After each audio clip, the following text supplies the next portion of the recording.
partai politik memiliki fungsi penting dan strategis.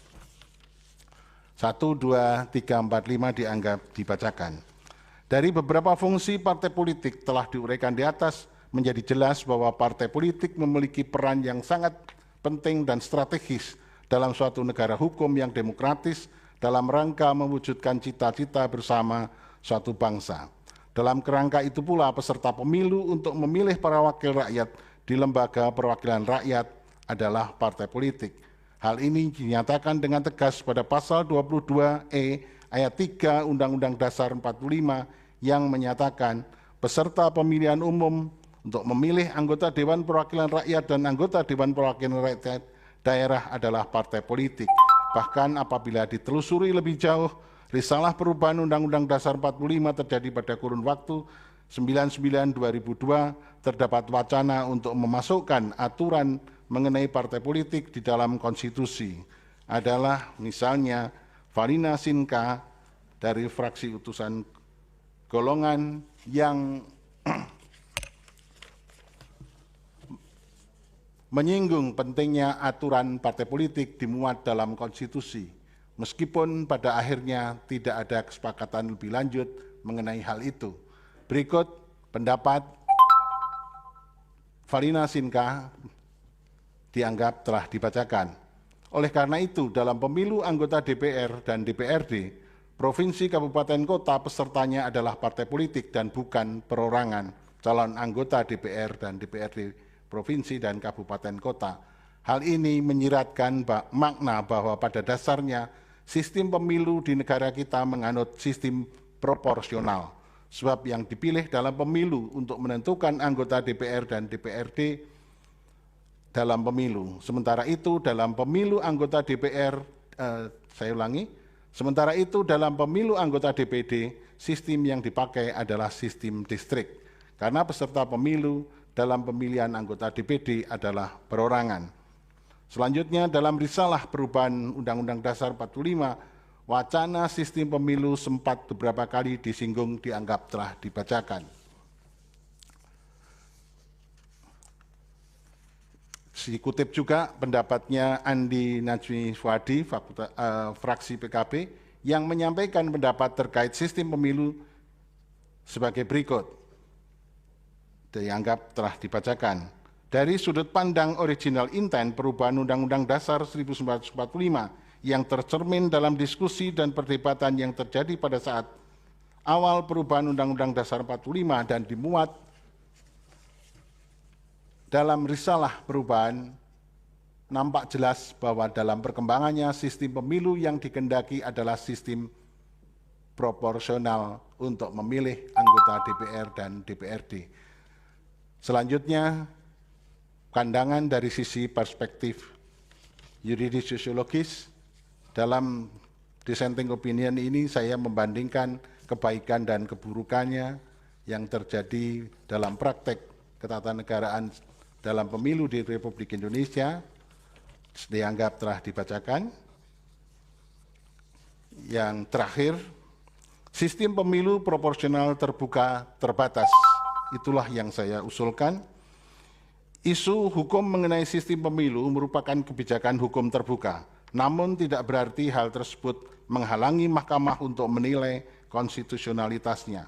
Oleh karena itu, kebijakan hukum terbuka dapat dinilai konstitusionalitasnya apabila bertentangan dengan moralitas, bertentangan dengan rasionalitas, menimbulkan ketidakadilan yang intolerable, merupakan penyalahgunaan wewenang, dan dilakukan dengan sewenang-wenang dan bertentangan dengan Undang-Undang Dasar. Setelah 5 kali penyelenggaraan pemilu, diperlukan evaluasi, perbaikan, dan perubahan.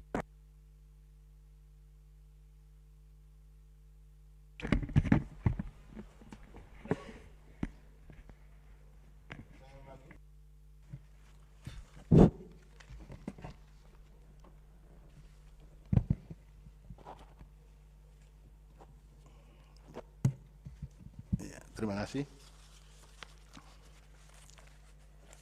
Saya ulangi, setelah 5 kali penyelenggaraan pemilu diperlukan evaluasi, perbaikan, dan perubahan pada sistem proporsional terbuka yang telah 4 kali diterapkan yakni pada pemilu 2024, saya ulangi, 2004, 2009, 2014, dan 2019.